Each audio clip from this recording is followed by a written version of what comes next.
My name is Sophia. I work at the Deluxe Grand Hotel in Amsterdam, the kind of place where the scent in the lobby changes every 4 hours and the guests never say thank you.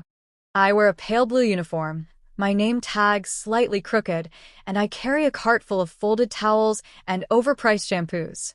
I blend in, background noise in a world of whispered deals and private elevators. But that day, everything changed. It started in Suite 709. I wasn't supposed to be there. The suite had already been cleaned by Carla, but she called in sick, and housekeeping was shorthanded. So I went up with the checklist and extra towels just in case. The room was pristine, of course. No crumbs on the desk. No footprints on the marble floor. Just stillness, and a view of the canal that could make anyone feel small. Then the phone rang. Not once. Not twice. It rang over and over, sharp and jarring. I hesitated.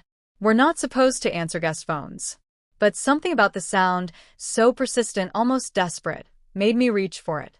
Hello. If someone was testing me? But then as I stepped out of the elevator on the main floor, I saw him. Tall. Dark coat. Crisp jawline.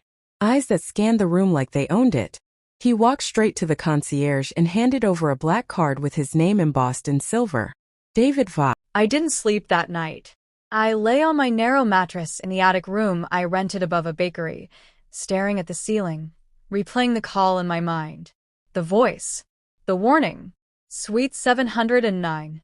And then him. David Voss. I Googled him when I got home.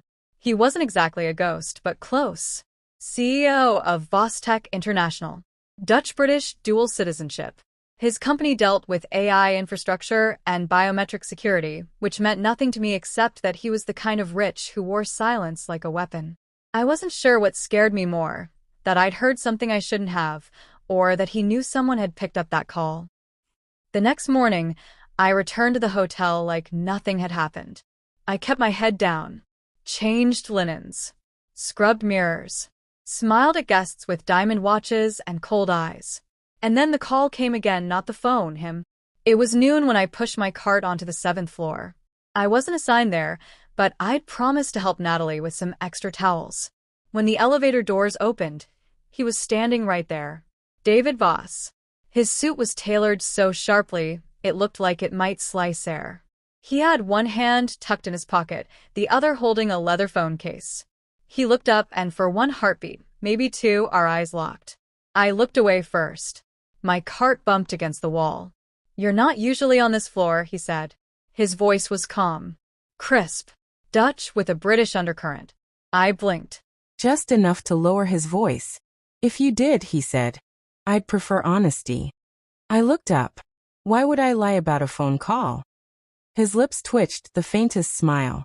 Good point. He stepped back, nodded once, and walked away. But just before he turned the corner, he said without looking back, "Be careful, Sophia." He knew my name. Later that day, I was cleaning an empty room when a white envelope slid under the door.